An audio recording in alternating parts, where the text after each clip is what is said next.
Hello there and welcome to the January salary. If you're anything like me, then you spent all your money in December on Christmas gifts. I know, I did too. And then I was broke in January. But now, January salary is here. So what did I do?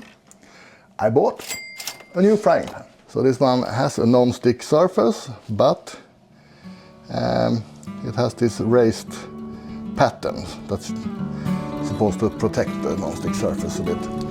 And it has a metal handle so it can go in the oven. If you buy a new pan like this, you might just start using it right away, but I would not recommend it because there is probably some residuals here in the pan from the manufacturing process. Dish it with dishwashing soap. This one is very strong, it only needs 1 drop. And then on medium heat with some neutral oil.